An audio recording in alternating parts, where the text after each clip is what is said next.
we're all set. Thank you. Hi, everyone. My name is Usha Natarajan, and my colleague, Dr. John Reynolds, and I are part of the Third World Approaches to International Law, or TWAIL, Review Editorial Collective. And we're very fortunate to have this opportunity to interview Dr. Vijay Prashad today. And thank you so much, Dr. Prashad, for taking the time to speak with us. Dr. Prashad's works have become very familiar to many of us across the TWAIL movement over the decades, from the Darker Nations to Arab Spring, Libyan Winter, Poorer Nations, Land of Blue Helmets, The Withdrawal, and many, many more texts. Dr. Prashad is Executive Director of the Tricontinental Institute for Social Research and Chief Editor of Left World Books. And we're very fortunate that he's part of our advisory board since the TWAIL Review was founded in 2019. And I'm going to refrain from listing all of his accomplishments and achievements and publications so that we have time to discuss the issues at hand, which, broadly speaking, is the role of law in social transformation in the Global South, the role of law, of lawyers, legal institutions in not only structuring suffering, but also whether law and lawyers can instead play a part in building just societies. And so topics include the role of the legal intellectual in social transformation, whether and how our tactics need to adapt to the present moment in the context of the genocide in Palestine, proliferating environmental injustice, and so on and so forth. My first question, so the way we're going to do this is John and I are going to ask Vijay some questions, and then if you have any questions at any stage, please put them in the Q&A, which is on the top of your screen, and you can do that at any time. And then we'll have the second half for your questions. So you can put that in at any stage. This is being recorded with a view to uploading after the event. If anyone has an objection to their questions being recorded, you can email the editor's email at TWAIL Review, and we'll cut that second part out. But you just let us know. Otherwise, everything is being recorded and will be uploaded. All right. So my first question for you, Vijay, is prompted by the immediate background to this conversation, actually, which was initially planned under the auspices of the Law and Political Economy Project at Yale Law School. And LPE is this US-based leftist project, and I had suggested a conversation with you as a way of connecting them with long-standing third world left internationalist projects. And in early March, Yale suspended the deputy director of LPE, Dr. Helye Doutaghi, who's an Iranian TWAIL scholar, for her pro-Palestine work. And as a result, LPE cancelled this event and many events. And so Dr. Doutaghi was ultimately fired by Yale at the end of March. And to me, the shameful and racist targeting of our Iranian TWAIL colleague, who had neither public support nor public apology from their employers for this, underscores the feebleness and the isolation of much of the so-called progressive left in Western academia from what's happening in the rest of the world. And I want to quote a little bit from what Helye said after she was fired in her statement. She said, and I quote, "In the face of unprecedented challenges to Western capitalist imperialism from the majority world, this system of Western capitalist imperialism has shown its true essence again, once and for all, by returning to its genocidal roots. Do we give in to the repression imposed by genocidal Western order, desperate to fight off the rising anti-imperialism of the majority world, or do we join with the majority world of the Global South, led by the Palestinians, fighting against the Zionist death machine in continuing to rise costs and end the impunity generated by those waging genocidal war?" And my quote there.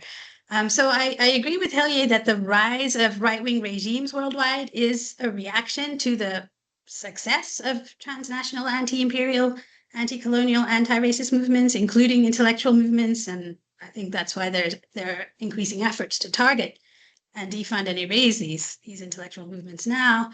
I was wondering what you thought. I mean, given how closely attuned Tricontinental's research agenda is with social movements worldwide, that's my first question to you, whether the rise of these right-wing regimes, particularly the current regime in the US, necessitates a change in tactics for those producing third world knowledges, or, and if so, how?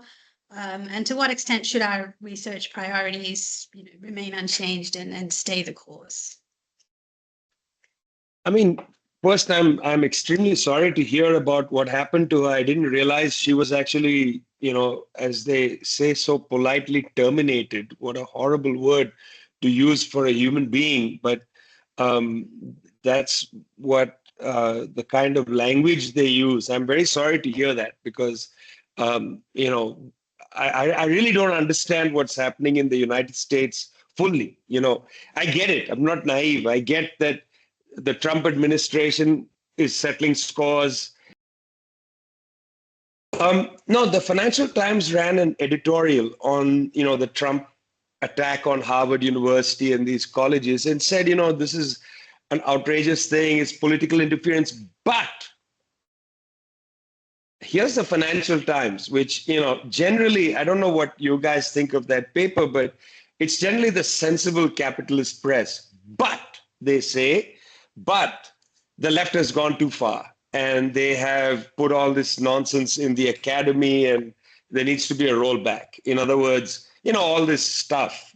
I suppose this third world, what is a third world? There's only law, there's the law. You can't clarify it. There's no DEI law, diversity, inclusion. There's just humans, individuals. And the Financial Times just comes in, says that Trump is wrong, but he's also right.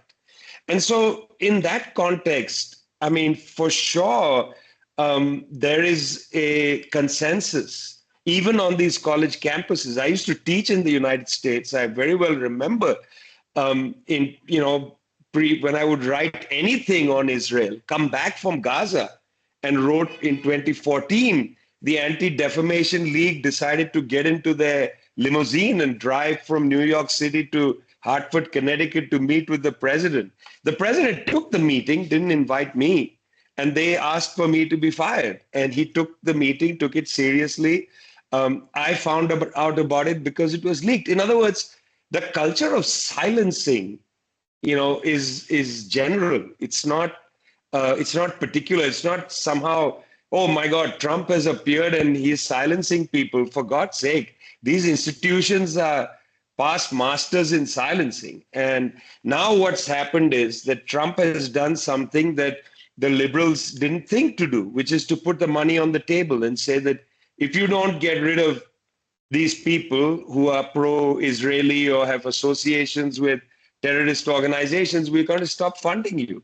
Nobody else had put the money on the table. But it's not like these groups like the Canary Mission and, these various mysterious so-called Jewish newspapers hadn't previously targeted people, okay? And people actually lost their jobs or were harassed out of employment. So I really don't want us to join in the kind of liberal bandwagon of like, oh my God, Trump is the worst, or these right-wing regimes are appalling.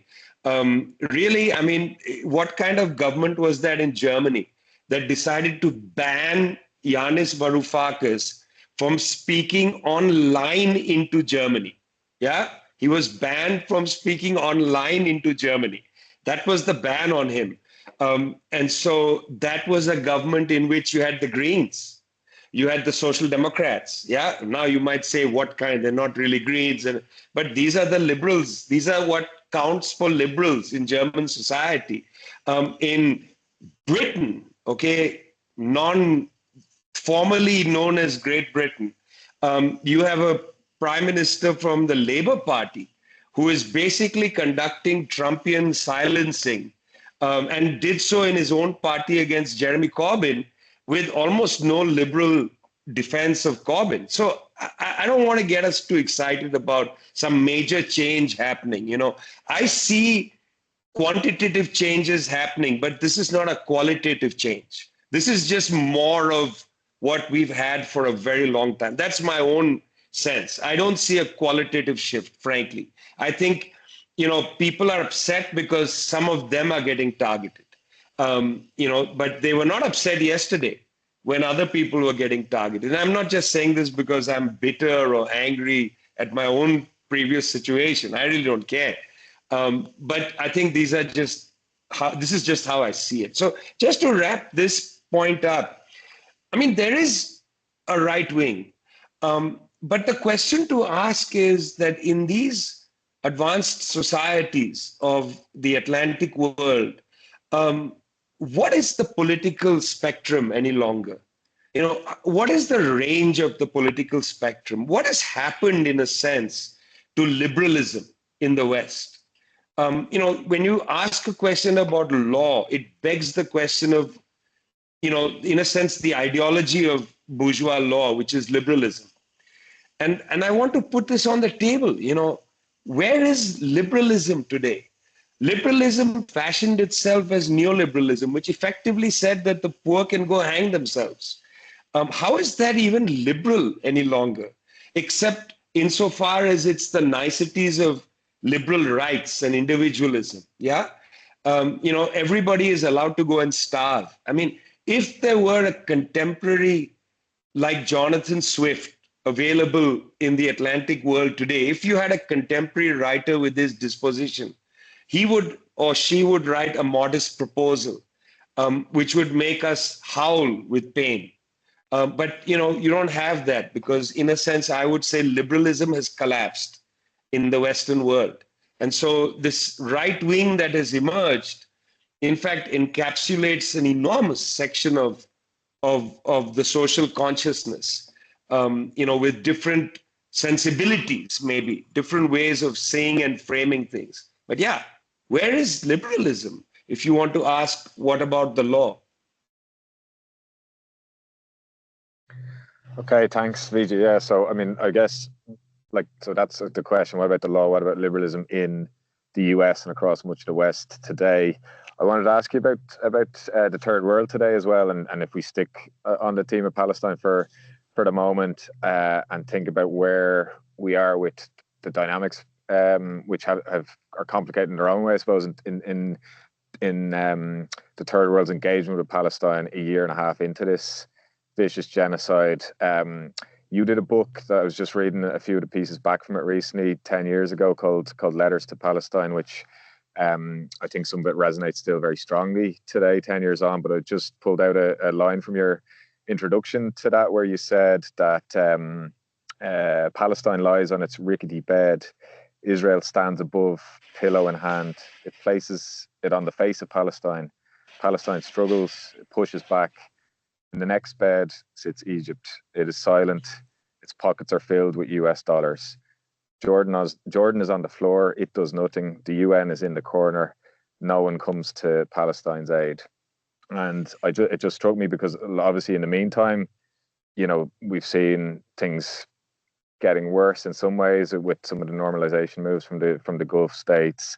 India under Modi becoming one of the biggest buyers of Israeli weapons and so on. And the line about Egypt just struck me because it was just in the last couple of days that some of the Palestine Solidarity Alliance and some of the civil society groups across the African continent have filed this complaint against Egypt to the African Union over its complicity in the genocide, and talking about looking for a referral to the African Court of Human Rights. And so we have, in one sense, a kind of a social movement, civil society attempt to engage the liberal human rights law framework against the Egyptian state. And we do have this situation where even the states that have taken some of the more progressive stances legally and politically and diplomatically against Israel, Brazil, South Africa, etc., there's still a lot of business as usual trade and economic relations going on.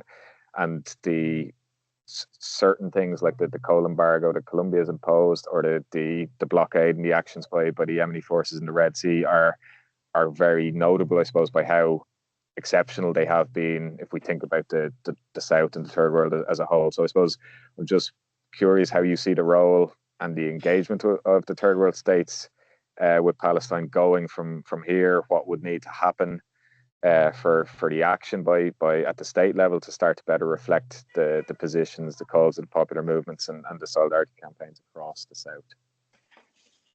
I mean, there's more than a couple of things to say. It's such a rich question. And I was very happy to see the kind of vitalization of African institutions.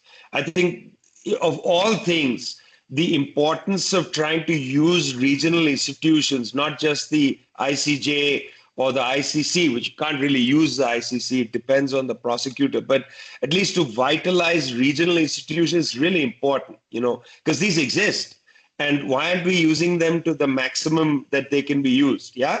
So I was very pleased to see that. When I saw the report on that, I was very happy to see that. Okay, but let's some comments on what you said, because I don't have answers to what you said, just comments. Yeah. The first comment is, in fact, it is interesting that these states did go to the ICJ. It is interesting that so many of them stood up and argued the case, even Namibia, in its argument against Germany, saying that how dare you say that we don't know what a genocide is. I mean, you yourself culpable for the genocide in Namibia, never even apologized in a formal, boring way. Forget pay reparations. Yeah, you wiped out the Herero and Nama people. I mean, that was something. I haven't seen that kind of behavior in a long time. Even South Africa, under immense pressure, got to understand that the government, under immense pressure from the opposition, which basically wants to normalize with Israel, under immense pressure, they took this line, despite the fact it may not have even helped them in the ballot box. And also a lot of economic pressure from the United States not to do this. They still did it. Yeah. But they are selling coal to Israel. And here's the interesting thing, we also need to be very precise in how we talk. Look at what I just said. They did this and then they did that. I mean, one of the problems is that there are private companies. India, for instance, as a government, doesn't sell drone technology to Israel. It's a private company that sells that stuff. Now, can India and should India ban the sale of dangerous technology, military technology, to a country that's conducting a genocide? I raised this question with somebody in the Indian government. His answer was actually very correct. His answer was, the ICJ ruling doesn't say it's a genocide. It says there's plausible evidence of a genocide. Yeah. I mean, they are going to sit and hedge as much as they can from saying, well, if somebody flashed the red light and said genocide, then maybe we would ban all, dual use technology going to Israel, because it's dual use technology. It's very interesting, because this was the argument, for instance, that the Iranians made, that, look, we are importing technology for our peaceful nuclear weapons. And the US said, no, this is dual use, so we're going to ban it. Yeah. Now we know that there's technology going to, or rather components going to Israel used for its military industry, but the argument is it's dual use, therefore it should go. You use the exact argument to prevent imports into Iran. Now you're saying it's dual use, it should go. Annoying, yeah? But pressure from all sides. I'm a great believer in different people doing different things. And I think in all countries, lawsuits should be brought. I mean, I don't see why a group hasn't brought a suit in India against the government, saying that, there is a plausible evidence of genocide. Let's even accept plausible evidence of genocide. Can you allow dual use technology to go towards conducting the genocide, and let the government have to come to a court to answer? In India, it's so easy to file a charge sheet, go in and make a claim against somebody. Let's see a judge. Some judge might, or some district magistrate might take it seriously. I don't know. I think you use every opportunity, because we know the law has two functions. One is it's generative. It has a public consciousness function. The fact of the case generates a kind of new public consciousness, regardless of the outcome. And the right has used this in a way that is sublime. I mean, I have faced legal challenges in India where the government has accused me personally of being involved in some Chinese plot. That has had remarkable material negative impact on me. Can't open a bank account and so on, have a lookout notice to enter India, things like that. Yeah, it has material impact on me. So they use legal challenges against the left very in a blanket fashion. Yeah, I don't have enormous faith in the liberal judicial system, but I have enormous faith in the generative power of the court cases. Look at the power of the ICJ case. Yeah, that raised awareness about the genocide much greater than any protest march and so on. But the protest march produced the kind of consciousness that allowed the case to be brought, and then the case itself generates more public consciousness. These things dialectically work on each other. So I'm of a view lots more cases should be filed, just as the case against Egypt. That's one. Secondly, I feel that we have a problem because in some societies, like in a society like India or China, large societies, public consciousness about the facts of what's happening in Palestine is extremely low. News coverage, I spent a great deal of time in China. News coverage in China, what is happening in Palestine is not great. Why? Just as in many countries, it's far away. It's not near them. It's not proximate. The Chinese government hosted the 14-party talks of the 14 Palestinian factions. China has constantly criticized the genocide as a government. The Communist Party of China has released statements criticizing, but there's no mass campaign. There's no mass pressure to do anything. There's no mass pressure in China to send a ship to Cuba, with a whole new power plant, to be built, because the general public understanding and knowledge about this is very low. In India, it's extremely low. Coverage on Palestine is weak, very poor coverage. But in both India and China, despite different politics, both governments have taken an interesting political position. India has not backed the genocide. It's important, I may be splitting hairs, but some hairs need to be split. Modi has not come out there and we stand with our brother Benjamin Net. He has not said that. India has said, and so has China, we wanted to implement the two-state solution. And by the way, yesterday I was talking to some friends in Ramallah. The two-state solution might be completely bankrupt from a political point of view on the ground, but the two-state solution is absolutely imperative from an international law perspective because it's what prevents, number one, annexation of Gaza, number two, full annexation of the East Jerusalem area and of Jerusalem to become a capital of Israel. And number three, it means that the settlements will remain illegal and that the apartheid wall is illegal. The moment international law suspends the two-state solution, these things no longer are so clearly illegal. So for India and China to continue to say we stand by the two-state solution at this point actually is a wall against the annexation of Gaza. It's very important. It should not be underestimated. Again, two things can be right at the same time. I believe the two-state solution is completely bankrupt as a political solution for the Palestinians. But the two-state solution is a legal wall against complete annexation, which is the Israeli approach. Therefore, we shouldn't walk away from it. We should understand that both these things are correct, which is why I think the Chinese and Indian position is complicated and contradictory and needs to be also understood for its uses, not just its limitations. I think what generally happens to us is we get frustrated with governments and we just look at the negative aspects and we attack on the negative. We don't try to advance and build from the positive. We really need to use these governments more. And that requires people like yourselves writing much more in the public domain in places like India and China. I will welcome you to write for the Chinese media. If anybody's interested in writing for guancha.cn, a very important new left publication which has millions of readers a day, let me know. Indian publications need your voices weekly. Usha, you need to be there weekly writing in some place or the other, every 3 days, something or the other. Yeah, our voices are important.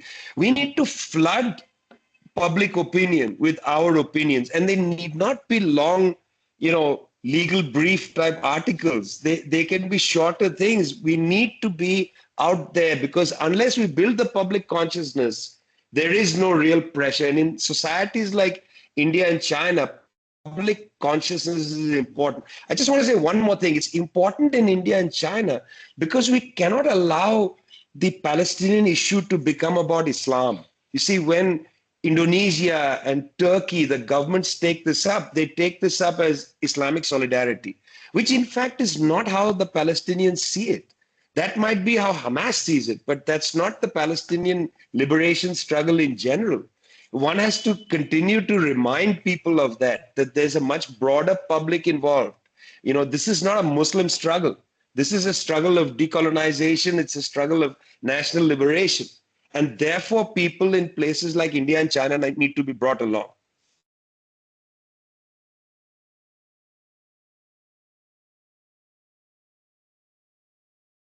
Thank you. So my next question for you is, well, I see your point about looking at the role of the state in both the positive and the negative, and I want to talk about how, in a similar way, how social movements understand the role of law. So TWAIL essentially is a lot of TWAIL scholarship is about how international laws and institutions today structure international relations in a manner that multiplies suffering, whilst obfuscating its root causes. The example I'll use is the mass displacement that's happening across the global south, particularly in the Arab region, but across the global south in general. And the legal response in rich states has been to proliferate irregularity. That we create these legal black holes that increase the vulnerability and the suffering and the exploitation of migrants, instead of refraining from the harmful economic, environmental, and military interventions that are systematically displacing people.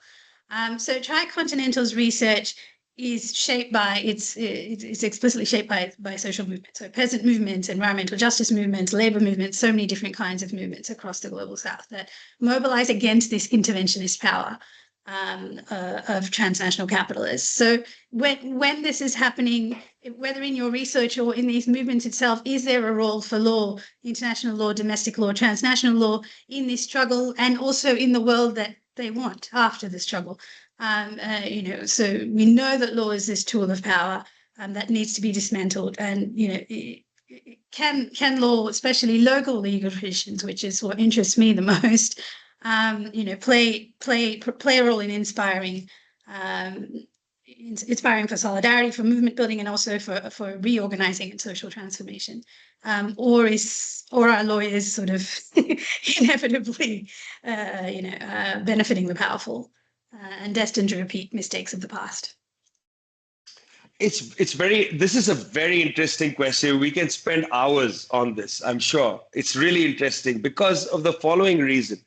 What I have noticed in a lot of movements over the past maybe decade or so is a sense that with the immense changes taking place in the world, movements no longer are satisfied with critiques of capitalism. They want some sort of positive dimensions of human life. So for instance, we have been put under a lot of pressure to create a new development theory. And in a lot of our work recently, we've been trying to figure out what the hell is our people tell us all the time, okay, we know the problems of capitalism. Please don't come to our political schools and spend 3 hours telling us that we live the bloody problem. Okay, tell us how our society can develop. And once you have a plan for development for a country, then the movements can carry the plan. Movements can say, look, we need domestic savings increased. We need to use domestic savings for infrastructure development, but we don't want domestic savings increased on the backs of reduced consumption. They want bloody practical things. Yeah. So bring together 50 economists. Let's have a gathering. We just had a great gathering. There was one gathering in Burkina Faso, one gathering in Brazil. Very interesting conversations about regional economics, about local currencies, about different ways of trying to harness resources for development. I've been really focused on this because I get it. I get movements saying, okay, we're done with the critique, man. The world is changing. Yeah. The West is collapsing. How do we drive an agenda? So the message to the lawyers, it is not true that law gets dissolved in a future society. I mean, like you, I'm sure all of you have read your Evgeny Pashukanis and all these Soviet lawyers who were like, my God, okay, so the Tsarist system is over. Kerensky has been deposed. We've created the Union of Soviet Socialist Republics. We have to make a constitution. But anytime you try writing a constitution, it sounds like a bourgeois constitution. So how do you write a whole legal framework without contract law or the bourgeois citizen as the subject of the whole legal edifice? Yeah. Pashukanis' book ends up being a critique of bourgeois law, that underneath the whole of bourgeois law is the commodity form. What is in most law schools, what's the first year? Contracts. Let's figure out contracts and the whole. So is it true that all law transhistorically is rooted in contracts, or is there a kind of post-bourgeois legal way of understanding things? For instance, at a meeting recently of social movements, I sort of lost my head and started talking about how we on the left don't really talk about criminality much. We talk about carceral systems and this and that. But, I'm with my, with a group that we work with in Brazil that has mass membership in favelas. And they are being terrorized by drug gangs. The poor are being terrorized. And the poor are uninterested in me coming in there and talking about carceral systems and how the police is, an instrument of They're like, man, sometimes we want the police or somebody to deal with this gunfire at night. Kids can't go out and you got to put the lights off because they're scared of blah, blah, blah. So, do we have a way to talk about criminality, or is Mr. Bukele in El Salvador going to take the high ground? I mean, look at it this way. Bukele is doing nothing that Duterte didn't do before in the Philippines. But Duterte is now sitting in a cell somewhere at the ICC, yeah? But Bukele is the hero of Trump. This idea that you just go and shoot drug dealers, it actually is enormously popular in some poor neighborhoods around the world. People are like, yeah, go and shoot all the drug dealers. I mean, Duterte was enormously popular when he was a mayor of his town, by sections of the public who were saying, thank God somebody's coming to help us.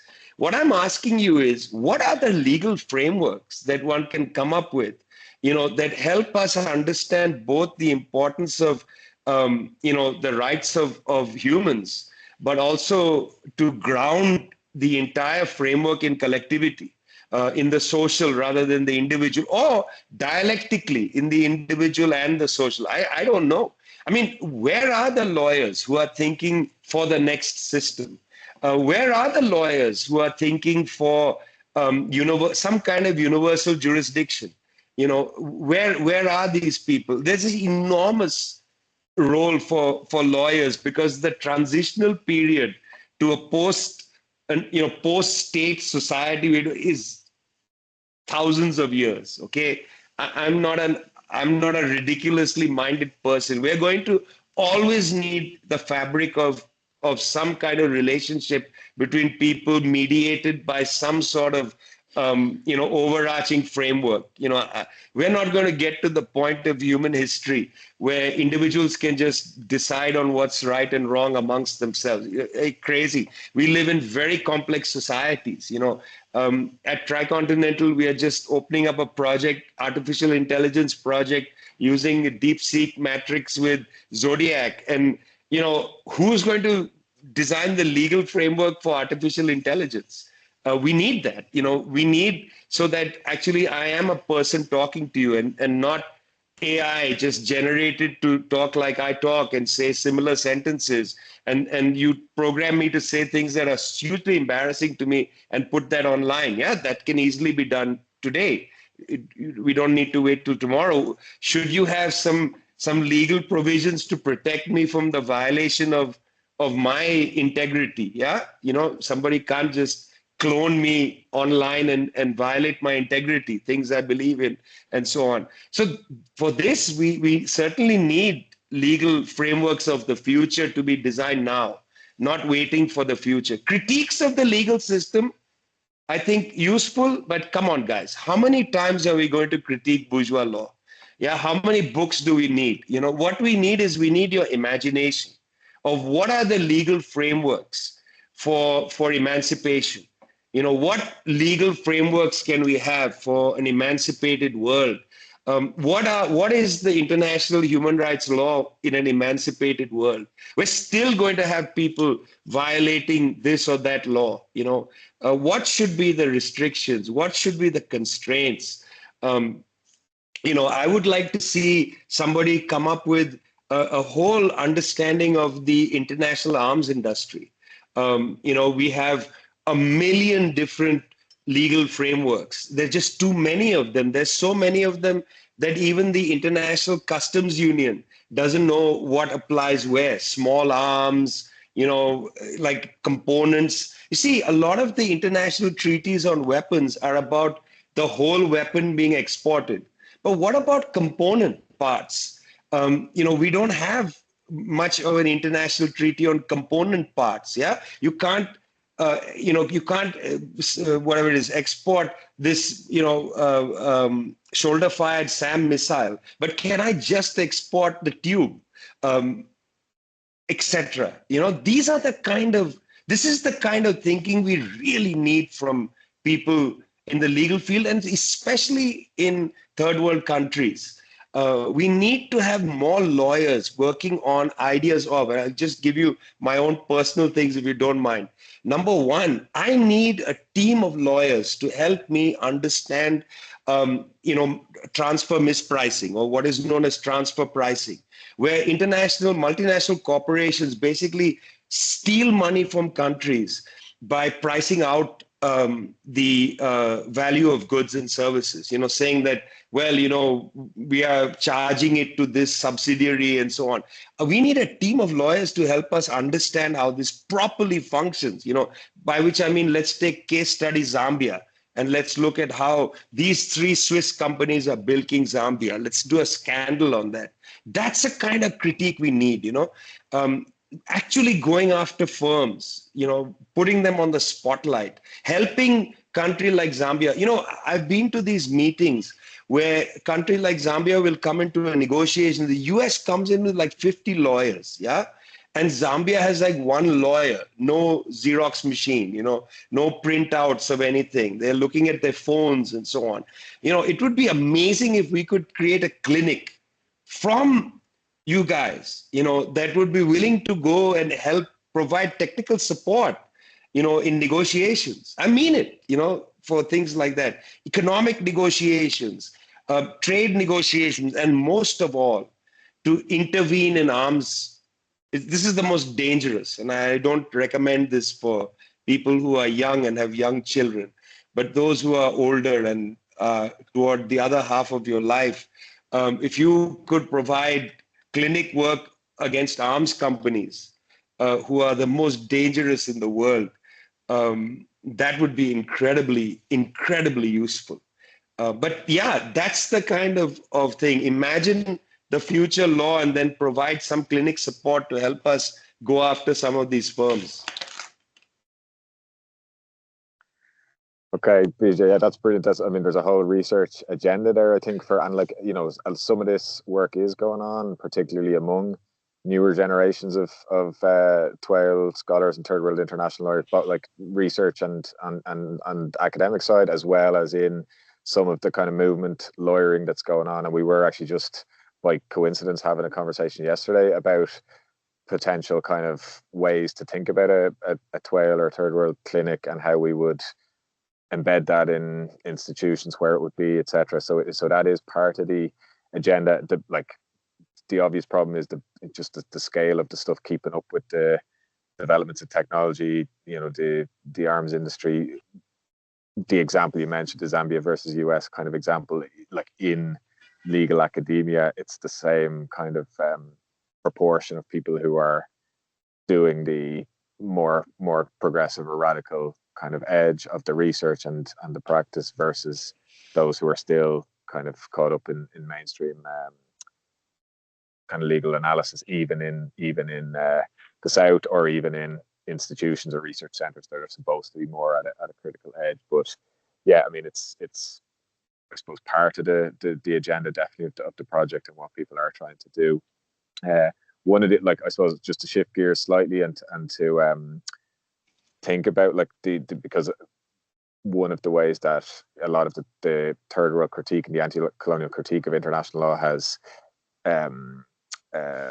presented itself and appealed to a lot of people has been through doing the historical analysis and the reinvigoration or revival, or in some way kind of mythologizing of earlier third world traditions. And so I was going to ask you about Bandung, just because there is it is the 70th anniversary, and it has been a big site of kind of production and thinking in third world approaches to international law over the last number of years. And there was a big research project on Bandung and global history and international law that many of our colleagues and ourselves were involved in.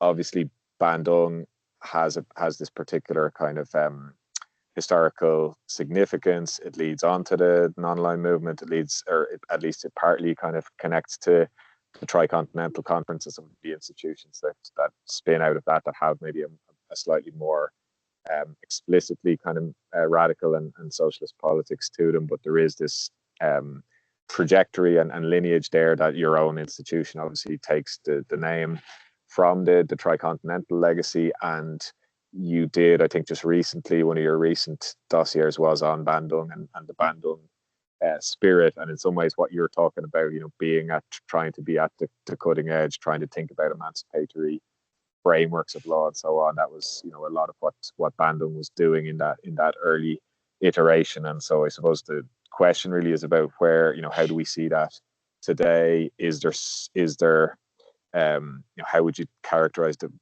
Bandung spirit? Is it still with us today? Is there anything else emerging or taking its place, or is there ways of reviving it and channeling that and using that experience to meet the kind of contemporary challenges that you're talking about? I mean, so it's really interesting because I've been, because of the 70th anniversary, it sort of focuses your mind on it and now, yeah, these two moments. And they are such different moments because, in a way, because of the anti-colonial struggle. And I know, when I published my book, Darker Nations, look, the subtitle came from Howard Zinn. It wasn't my idea. He wanted it in his series of books on a people's history. That was not my idea.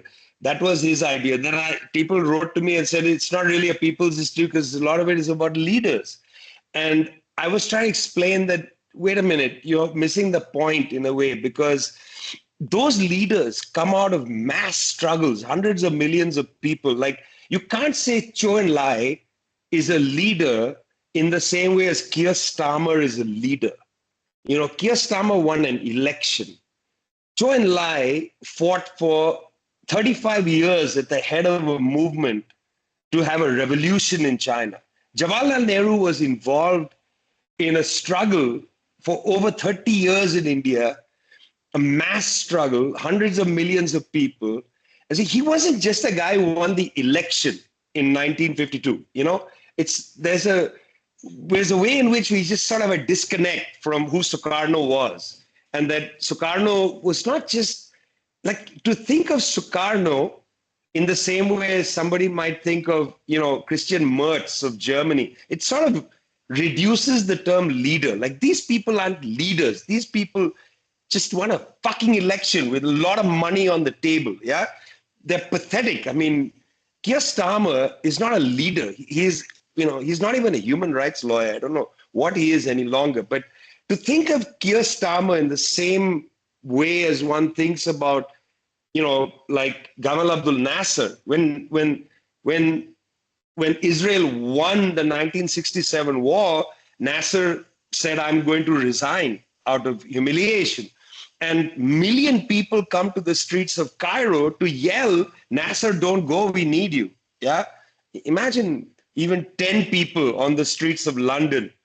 Starmer, we need you, don't go. there'll be 1 million people saying, get rid of this guy, okay? So these were mass movements. And in a sense, at Bandung, the politics of their vision and the morality of it was way ahead of the structures. I mean, these were impoverished countries. They didn't have the money, even in 1973 to build a new international economic order. They had lots of ideas. They put things on the table, non-aligned movement, UNCTAD, and so on. But these were not powerful economies. They were still in what Kwame Nkrumah quite rightly called neocolonial structure, in up to the 1970s. And then they get hit hard by the debt crisis. But today, the situation is reversed. Today, as a consequence of globalization and then the collapse of Western markets, these countries are buoyant economically. I just wrote an article about the latest IMF report, which came out yesterday. Spent all night reading it last night. Fantastic report, okay? This report is so fantastic because they say that, growth, the tariffs is basically going to destroy the US economy. The United States might grow at 1.8%, China growing at 4.5, 4.6, India 6.5. They tell the United States to deal with the debt crisis. Then they have advice for the Chinese. This is what makes the report fantastic. Fantastic in the original sense of the word. They tell the Chinese, you should stop having an industrial policy. You need to increase private consumption. They're basically telling the Chinese to become Americans. But you're just telling us the American economy can't grow. Why are you telling the Chinese to become? It's a fantastic, fabulous, in that other sense, report, okay? But it's technically quite good. It's just that the last section is idiotic. Okay, so now you have a situation where these countries, India, actually China, Vietnam, these are the leading countries with high growth tendencies, Indonesia, even Bangladesh, remarkably, these Asian countries, very fast growth rates. They are already building through various channels, Belt and Road Initiative, BRICS, whole new international economic order. That's why I was telling people, don't get involved in calling for a new international economic order. It's kind of dumb because it's already being built objectively. You don't need to call for it. It's already happening.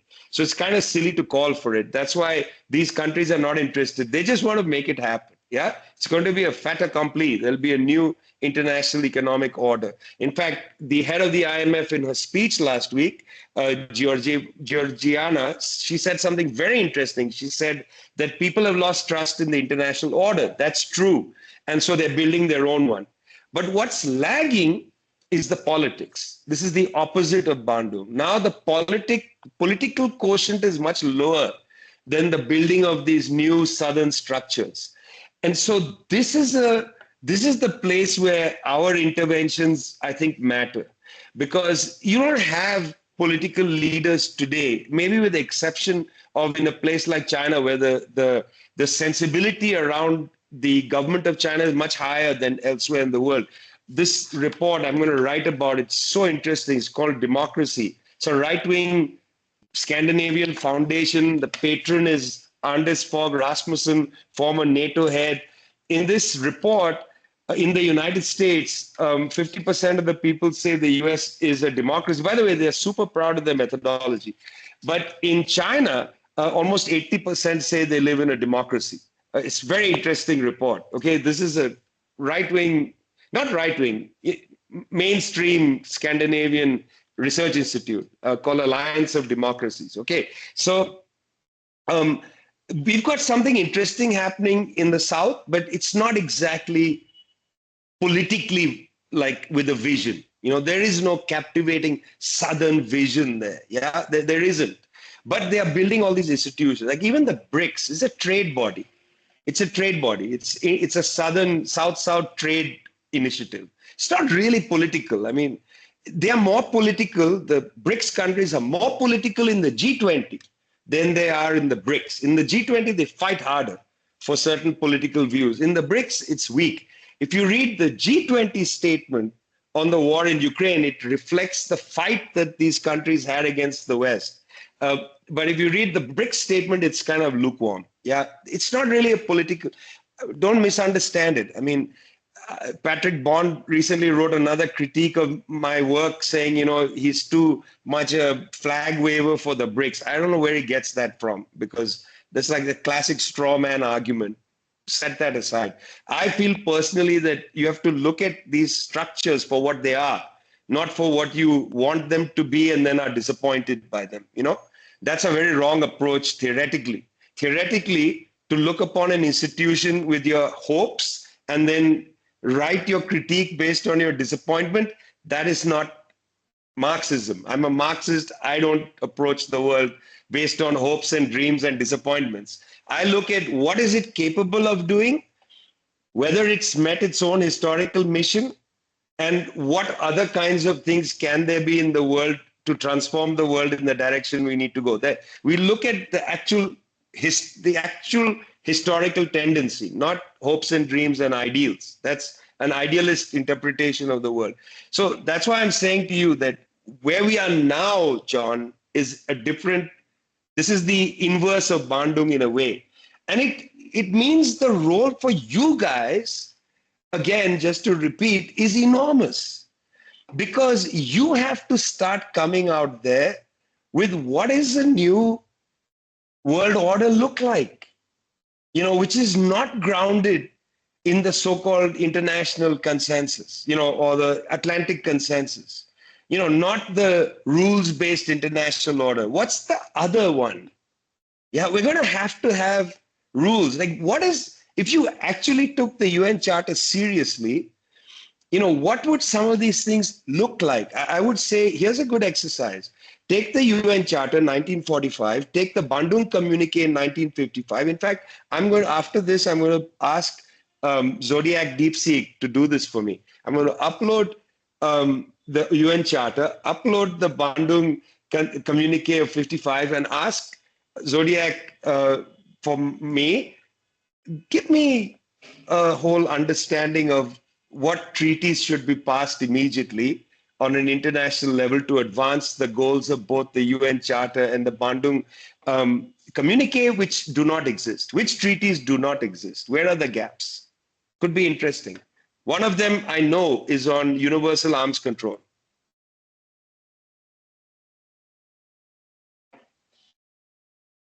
Okay, so I'm going to ask about, well, I hope another issue that will come up once you do your search is on environmental change as well. So I'm going to ask about that. So I read with great interest the recent issue of Wenhua Zongheng on China's ecological transition on the Tricon website.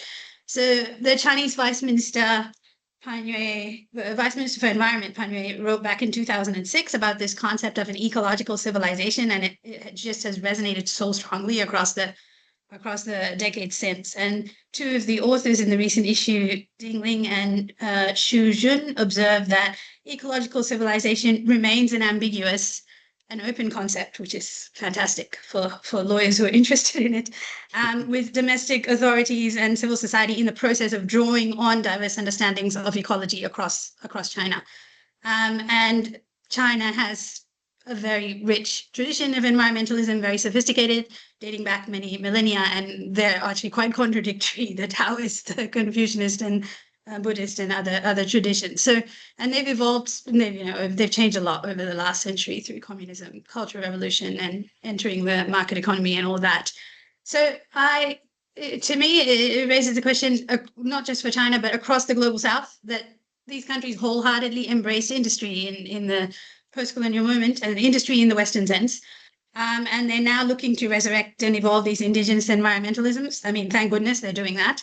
And this is very laudable, but it's really difficult given that the dogged pursuit of industry has led these governments to, in many ways, replicate the violence of the Western state when they pursue natural resources in their last remaining pockets. And so you see that at great cost to local communities in China's resource extraction in the West, in Tibet and Xinjiang, India in the tribal belt in the north, and Indonesia and West Papua, Brazil in the Amazon, and so on and so forth. So you have these laws and policies. Sometimes it's literally the same laws from colonial times, but sometimes they just echo the racism of colonial laws in the way that they operate. So as these countries are now trying to formulate notions such as ecological civilization, does this inevitably entail some degree of self-reflection and dismantling these enduring harms that's of state violence. And so this is something in TWAIL, the Tony Angie and B.S. Chimney put it in their joint article back in 2003, that an allegiance to the interest of the peoples of the global south means that we need a critical rather than an unwavering allegiance to states in the global south. Firstly, I'm really glad you read that issue, because the issue came out just about the time when I went to the town of Xiaonan, which is just less than 2 hours outside Beijing. It's a new city for 5 million people that the Chinese have built. And it's going to be almost completely neutral, carbon neutral. It's an incredible city. It exists on 3 layers. And for the first time in my life, I saw an agricultural greenhouse factory in the city that grows cherry tomatoes, enormous use of robots. It's incredible. The robots prune the cherry vines and so on. I've also visited dark factories in China where there's no workers, they are making enormous strides in what they are calling establishing the new quality productive forces. And what's interesting is, look, obviously, industry has its problems, but you're going to have to live with industry until we come up with new forms of energy, new forms of dealing with resources and so on. You can't not have industry. It's kind of ridiculous to have this conversation over Microsoft Teams and take an anti-industrialist position. It's completely ridiculous. I have my lights on, you have probably your lights on, electricity. It's just, I find those Zoom meetings completely ridiculous, as you would imagine. Yeah. People on Zoom saying, I'm completely against industry. Well, then get off the Zoom, man. Go somewhere else. Dig a hole in the ground and plant a seed and watch the tree grow. I don't know what you should do, but you have to face the fact that we are going to have industry. The question is, what kind of industry and where? All industry isn't Charles Dickens' Hard Times. When you visit the new industrial parks, they don't look like the old industry. It is quite interesting, the developments that have taken place. At the same time, yes, of course, there are old hierarchies. The question of Xinjiang is interesting. I don't know if you saw this, but yesterday the Chinese government sentenced to death a Chinese official who took enormous number of bribes in Xinjiang. They don't play around, okay? You're a bribe-taking government official. They sentence you to death. This is the kind of thing that in the West you would do to somebody who stole drugs or stole for drugs. You pay bribes, you probably get rewarded. They are going through a process. In the 1920s, Lenin wrote a whole series of articles about the dangers of great Russian chauvinism. In the 1950s, Mao did the same. He wrote about the dangers of great Han chauvinism. It's not easy to get rid of these chauvinisms. You can't just will it away. You can't just have a Chinese revolution and then people just forget thousands of years of history and all the hierarchies.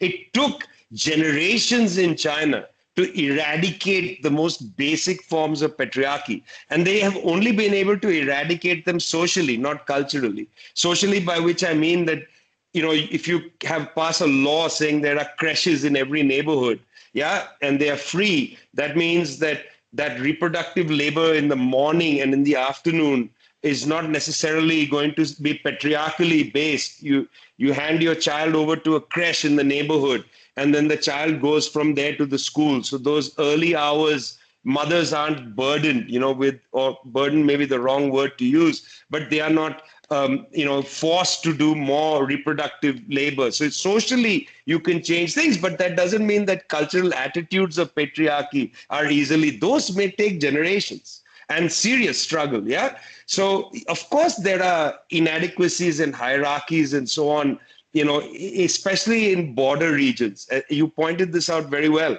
Why is it that in border regions of these third world countries, there are always some problems of minorities that exist at the edge of empires? Well, these are age-old problems that are going to take time. It's different on the African continent because the old kingdoms were broken up very badly by the colonialists. And so you don't really have the same kind of old, pre-colonial geographies intact. You don't have the Akan kingdom, for instance, or the Zulu kingdom intact. You have it all broken up. And so on the African continent, the problems are a little different, except, guess what? In the parts, the Horn of Africa, where the breakup was not exactly so jigsaw puzzly, so that in Ethiopia and in Sudan, you have some serious problems that are, modern geography has created problems which are going to take time to settle. The issues in Georgia and Ukraine, these are not just problems of, oh, Putin is a madman. These are problems of modern geography. The Soviets did something quite noble. They said, well, hey, let's make a Ukraine SSR and let's attach the areas where there is the raw materials for industry with the areas with the factories and make one Ukraine, even though it's a large swath of Russian-speaking people. Well, it didn't work out so well when the Soviet Union collapsed, and then Russia was here and Ukraine was here, and there were these Russian-speaking people, and it creates its own problems. It's very interesting. It took 20 years for it to go to war. In Asia, that would have gone to war in like 5 minutes. We are less patient with our border disputes, as the Indians and Chinese showed in 1962, only 7 years after Hindi Chini Bhai Bhai at Bandung. Only 7 years later. Yeah. Okay. So the point I'm trying to make is that, we are in a very interesting and difficult set of contradictions which poses enormous exciting challenges for us. We need more people to come out there and to produce new forms of thinking about an ecological civilization, absolutely. But what is the worst way to do this? Is to stand on the mountain and say, China, stop using coal. India, stop using coal. That old colonial attitude is not going to get anybody to accept anything. The best way to move is to say, hey, listen, you have this concept, ecological civilization. How do we expand it? How do we ensure that the entirety of your geography, and in fact, the world enters this concept? Hey, India, you have this great law about, about sustainability and so on. How about we think about expanding it? I think the older formerly colonial parts of the world, they don't want to be lectured by anybody any longer, least of all a law professor. What they want is they want to be told that you're on a journey ready to accompany them. And that's a matter of attitude, frankly, not a matter of analysis. Yeah. Sometimes people write really good analysis, but man, it's so arrogant. Academics can write so arrogantly. They feel like they are better and smarter than politicians. They feel like they are, in fact, better people than. It's a classic error that Marx points out in his early text, The Jewish Question.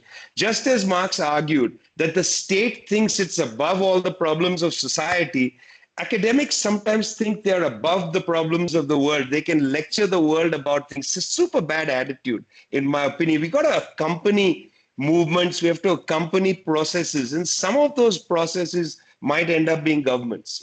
I thought, for instance, when Evo Morales was the president of Bolivia, yeah, sure, he did things which maybe even I didn't agree with, with the Amazon and things like that. But you know what? The worst way to deal with Evo Morales, first indigenous leader in South America, Central America, Benito Juarez was there, although that's part of North America, Mexico, technically.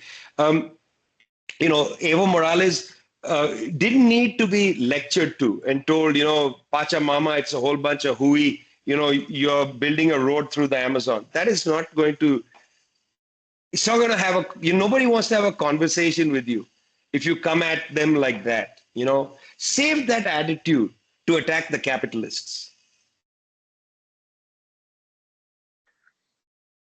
Okay, so we have, I think, about 20 minutes or so just over left. Vijay, you've been very good with your time, and I just want to remind people, if they want to put any questions in, to please go for it. I had one more question I was going to ask you, but I might come back to that. We did just have one question in the chat which relates to some of what you were saying earlier. So I might just ask that one now, if that's okay, Usha, and then you can come back in and we see how we are for time. But this is from Jose Elias Turizo Vanegas, and it's about I guess part of what you were saying earlier about the remaking the law, or the law of the future, and what's that going to look like. So it's the question is, do you think the law of the future will need to rely more on communities in order to produce the law and enforce it as a way to overcome institutional and power co-optations and to achieve a more effective way of delivering social justice? I mean, it's a great question, but the question obfuscates something very important, which is scale. What do you mean by community? I mean, let's take the case of India. It's 1.4 billion people. What is a community? Where does a community end and a district start? You know, at what point do you have representative leadership? Yeah, because this question, underneath this question is the issue of representation. You know, because if you say, well, we don't want institutional co-optation, how does that happen? Well, if you have assemblies of everybody in a community, then everybody can meet once a week and have a conversation and so on. But this is a matter of scale. You know, we can't live in those communities any longer. Yeah, you can't develop, for instance, to give you an example, you can't develop, you know, internet grids, power grids that are just small scale. They're going to have to be mass scaled up. Otherwise, it's just hugely expensive.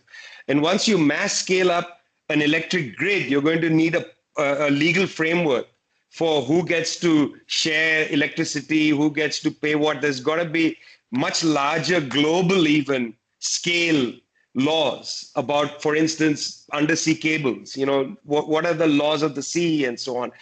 This question is great, but it really does obfuscate the issue of scale. And I would say, let's not start here because this is the easiest way. Okay, in a small scale community, we can come up with a model for the law of the future.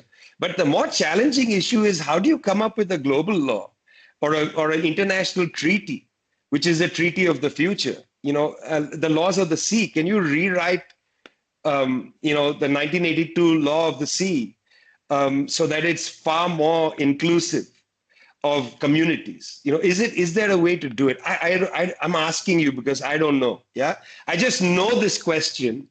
Yeah, it's a great question, but I also know that it makes me uncomfortable because inside it is always, for me at least, the question of scale. And even the term community begs the question of scale. You know, what is a community? I live in Santiago in Chile. This is a country of about 17 million people. Half the people live in Santiago. Yeah. So basically, this is an urban country. And it's not only urban, it's a Santiago country. Laws are made with Santiago at the framework and then the mining owners who live in Santiago. You know, the margins are irrelevant in a country like this. So what is a community? Well, I live in a communa. Is that no, it's huge. You know, it's huge. And I don't feel always represented, even though my representative is a left-wing person, because scale is an issue. Yeah. How do you participate in a political life? And I would say this is a challenge to legal scholars. You know, in our institute, we talk about rescuing the collective life. Yeah, rescuing the collective life. It's a big concept for us. How do you rescue the collective life? I would ask the subset of the question is, how do you rescue the political life? People feel politically completely disenfranchised. Yeah, and I don't just mean electorally. I mean politically in general, disenfranchised. And as the law is a political instrument, it is so difficult to, you know, with the way the legal system is structured, so difficult to have a case against powerful interests. The disenfranchisement is total. People don't do anything. I mean, you have a bad landlord, you have mold in your walls, your children are ill, you don't take anybody to court, you just don't even know how to do it. They are politically disenfranchised. And so let's think about how we rescue the political life, because that really, in my opinion, is underneath the question of, you know, can we rely more on communities? Because communities, unless they've rescued the collective life, are merely an agglomeration of demoralized people. Yeah, I mean, how do you rescue the collective life? So I have a question here from Saranga Ugal Mugli. She says, the Indian judiciary has played a central role in legitimizing the occupation of Kashmir, upholding laws like AFSPA and the PSA ignoring mass detentions and endorsing the revocation of Article 370. But alongside this legal violence, the Indian left and progressive circles have also largely failed to speak honestly about Kashmir, avoiding the language of colonialism, refusing to engage with Kashmiri demands for self-determination, and often echoing nationalist narratives. Why is it easier, even within left spaces in India and internationally, to speak of Palestine as a site of colonialism, but not Kashmir? What do you think this silence reveals about the limits of both left and legal and left imaginaries in India? Well, there might also be political differences. I mean, including about what these words mean. For instance, even a word like self-determination or colonialism might be differently understood in different contexts. I mean, it's very clear that Palestine is a situation of colonialism, chapter and verse, whole literature on it. On Kashmir, it is much more complicated than colonialism. I mean, the left calls it an occupation by the Indian military. The scale of the military presence in India is so vast that, I mean, I've used the term occupation many times, that the Indian military effectively is occupying the Kashmir or the Srinagar Valley at any rate, because Kashmir is much more than the valley, but at least Srinagar Valley has been occupied by the Indian military. Even the Kashmiri population is enormously politically divided about this belief in self-determination. There's a large part of the Kashmiri population lives in Pakistan, lives in Mirpur and places like that. They also have different opinions. Do they want the Srinagar Valley to be part of Pakistan? Does all of Kashmir want to be united? I mean, we may want to go back to start a discussion about, well, why isn't there a conversation about the plebiscite? But the question then raised is, can you have a plebiscite in the current conditions? What would a plebiscite look like? I mean, can there be elections in the current conditions? The Indian government, this particular government, has used such immense anti-legal strategies to coerce people and even then failed. My own feeling is that on the surface, the question is great, and I applaud you for the question, but the question itself is divisive, because the question doesn't ask the broader discussion of how can we improve the conversation and debate and discussion around Kashmir, not, that people are, that the silence reveals. I mean, what silence? People have been speaking out regularly against the troop behavior in Kashmir, the presence of the troops in Kashmir, and so on. I run a publishing house in Delhi. We have published books about the violence in Kashmir, including a friend of mine who was assassinated by a separatist organization, a very fine journalist in Kashmir. So, I mean, one needs to think about also how one addresses the contradictions in a place like Kashmir. It's not as simple as the situation in Palestine. The situation in Palestine is much more clear-cut. The situation in Western Sahara is as clear-cut as Palestine. But in Kashmir, it is complicated by the fact that you don't have one country occupying another people. You have two major countries. In fact, you have three major countries which are contesting three parts of a place of land which used to be a kingdom. Aksai Chin, Pakistan occupied Kashmir or Azad Kashmir, whatever you want to call it, and the Indian state of Jammu and Kashmir or Indian occupied Kashmir, whatever you want to call it.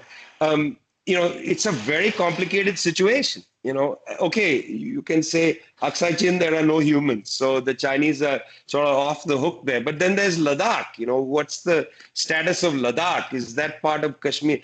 There are apples and oranges. I can see the interest in linking these things, but I just don't find it useful personally and politically to say, well, these are just the same things. I know that lots of people say, Kashmir is just like Palestine. I beg to differ politically. I don't agree with that.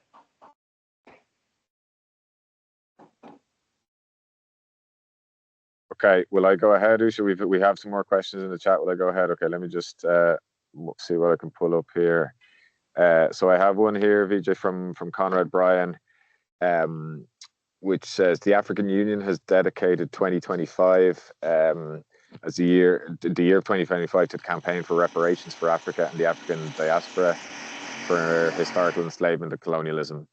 How can the African Union deal with the challenges of intertemporal international law? Is this going to be a car crash? Any thoughts on that? What a nice way to end a question. Is it going to be a look? In 2016, the African Union's Peace and Security Council, which is the regional security council, passed a very interesting resolution, which basically didn't call for it, but suggested that foreign military bases be removed from Africa. And I very much doubt that people on this, call have ever heard of that resolution. Unfortunately, the issue of reparations is going to have that much interest from the international community. The issue of reparations is kept alive and perhaps should be kept alive. It's been 200 years, by the way, this year, since Haiti was forced to take an indemnity. 1825, Haiti was forced to pay for fighting its revolution of 1804. It was forced to compensate France for the liberation of human beings from slavery 200 years ago this year, 1825. It is quite correct for Haiti to ask for that money back. Yeah, I agree with Haiti there. They need to ask for the money back. Jamaica continued to, excuse me, I spoke badly. The descendants of white Jamaican plantation owners continued to get checks for their loss of their property, in other words, human beings, until the administration of David Cameron. So reparations are okay for whites and have been paid, in fact. Yeah. The state of Israel has received reparations from Germany for the Holocaust, but not African soldiers who were put into the concentration camps, not the state of Namibia for the genocide against the Herero and Nama people, not the state of the DRC from Belgium. By the way, DRC is 80 times the size of Belgium, 80 times, yeah? And look at Belgium, how much wealth it stole. Reparations is a dead subject which should have much more life, if you see what I mean. This is a dead subject. I mean, it's a tragedy that the AU has to lift this up as an issue for the year. Yeah, it's a tragedy. And I bet, again, most people didn't even know it was being lifted up this year. But I would have done this slightly more strategically. I don't know, I haven't read the AU statement, but I would have said 2025, year of reparations for, blah, blah, but with a focus on Haiti and on France to pay back the indemnity, France and Citibank, which made money on the debt, to pay the indemnity. That should be the campaign. One of the poorest countries in the world, the first country to actually have a third world revolution, 1804, led by first Toussaint Louverture and then Dessalines and others. Yeah, started by Boukman and Fatiman in what I've forgotten, Cap Bay or whatever they started it when they lit the fire. Yeah, where is that money? Yeah, I would have focused it in, because this call for reparation, I was there at the World Conference Against Racism in Durban, South Africa in 2001. I remember the big theme was reparation. I remember that it was the Belgian delegate who spoke for the Europeans, who sat there and said that this is not a realistic demand. Yeah, he said the word realistic. And I thought Belgium is not realistic. Like, you are not realistic as a country. Like, you should not even exist as a country. You should be a poor country of people who burn sod for fuel. Why are you a country? Why do you guys have all this fancy technology and these amazing houses? You should not exist. Yeah. You should be as poor as the fishermen who could barely get fish out of the North Atlantic. But no, you stole the wealth of the Congo, and this is where you are. But you said that reparations is not realistic. Yeah, that was at the World Conference Against Racism. Okay, so I feel sad that this is the general demand. What's realistic is France pay back Haiti. And why I say that's realistic is that all the Francophone colonies are now up in arms against France. Just pile on.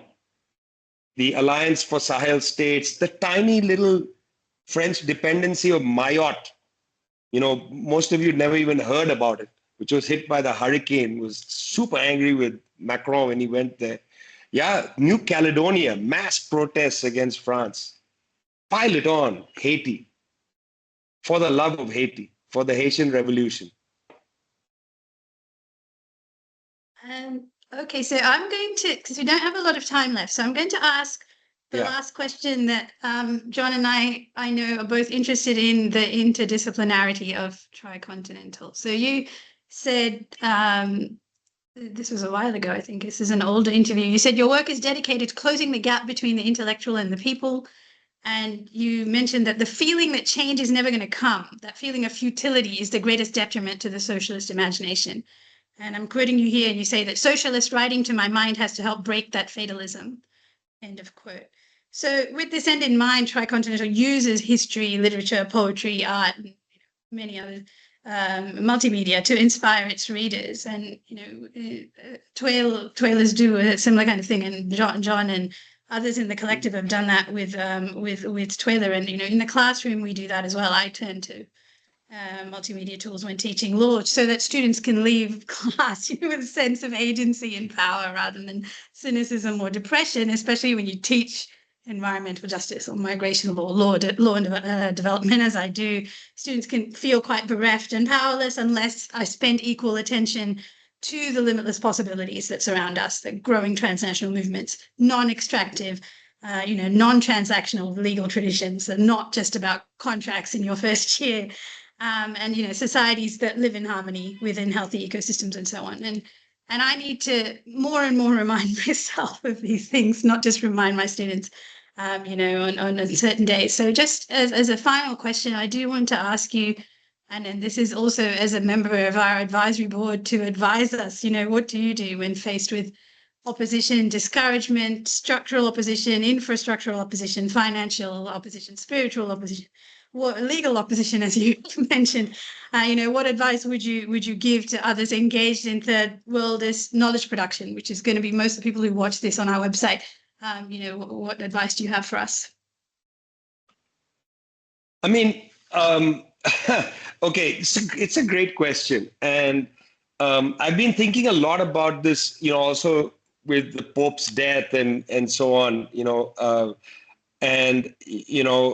my general feeling is I'm just trying to work this out in my head, because I was the other day talking to a friend of mine who lives in the West Bank, and it really hit me hard, this idea of why people keep going, why do they keep going? Like, what is it that, I mean, I don't know if any of you have been to the West Bank, but it's tiny, come on guys, it's tiny, and the Israelis are shit, and just pull up your sticks and, move to come and live in Chile. There's 500,000 Palestinians here already. We have a great football team, the Palestinos, and so on. This, all this empty land, what is it? Humans, incredible. We have an incredible ability to understand the sense of the fight, and you guys know that as much as anybody, because in modern times, the fight enters the courts and people just stick at it for years. Yeah. I don't know, I feel like multidisciplinarity is important, because I love understanding new developments in the world. I spent a couple of hours today with some people discussing artificial intelligence. We are building this huge, exciting project called Red Marks, which, I can tell you about some other day. Super exciting Marxist artificial intelligence, like really, really interesting and exciting. And I think I always feel like, you can never pretend that the world isn't changing, and you can never not want to be interested in what's happening around you. And that nowadays, with the highest specialization of skills, requires multidisciplinarity. People in the humanities who think, well, I just read a book and I know it, you're losing a lot. You got to learn new ways of learning things, new skill sets, new data forms, and so on. So that's important. Why? Because if you want to change the world, you have to change the world as it is. Yeah, you can't reverse gear and go to the 19th century. We are not reversing gear. That's not how human history has worked. Unless you are so bold as to believe you can reverse the whole course of human development. Humans keep finding new ways to solve problems and so on. I have enormous the faith in the creativity of humans. But here's the real truth of it, Usha, and here's the true answer, is that you got to learn to love people. You got to learn to love people. I mean, I was talking to this guy in Palestine. That's where, and I just love him. And he's telling me all these horrible stories. And today he sent me a note, Jenin camp, 3,840 families displaced. Nur Shams, 1,910 families displaced. We're going to do a text together and, all this horrible stuff he's telling me. And then his kids are running around in the background. His electricity gets cut off. He comes back on. I ask him, what movies have you watched? That kind of thing. Yeah. You got to love people, man. We do this because we love people. Yeah. Some people in the world annoy you. That's fine. But you got to love people. Like, that's what keeps us fighting. Love of people. Yeah. And love of people means please stop working as individuals. And I know I'm preaching to the choir here because you're already a group, but work together with other people. They annoy you. They may not agree with you 100%, yeah, but it creates a kind of intellectual humility. And I find this a lot in interdisciplinary work and the way we work in Tricon, because our dossiers are unsigned. They come without a signature because nobody needs promotions and so on in our work. Yeah. We don't need the KPIs or the, whatever that's called, onion or whatever that system is called. We don't need that Orion or something. We don't need that, but that's a luxury. I get that. But we work collectively, that means that I can't have all my sentences in the text. I can't have all my ideas there. Even as the director, I have to sometimes say, well, you know what, you're right. You are from Zambia and we're just doing a text on the IMF, Zambia, Kenya, and the economist from Zambia, knows a lot. And I have to say, well, hey, but also suddenly I realized the theory I was putting forward was wrong because his empirical understanding actually is theoretical. He has a theoretical sense that's deeper than mine. It produces a kind of intellectual humility, which I think is interesting because also that leads to political humility. And that's the final thing I want to say. I belong to a political party of 1 million people. And that requires me also to have political humility. There are times when my opinion is not the opinion of everybody in my party, and I have to bow to it. My party released a statement about what happened in Kashmir, the violence in Kashmir, which is appalling. These tourists killed. I didn't exactly agree with every sentence in that thing. I don't agree with everything about, I may not even agree with the idea that the Indian state has to find the perpetrators, I don't agree with that, but I agree with my party in general. We have a lot in common. That political humility is important. And sometimes I think people who criticize political organizations do it from a position of individual privilege. That if I was just an individual, I could take any position I want without accountability.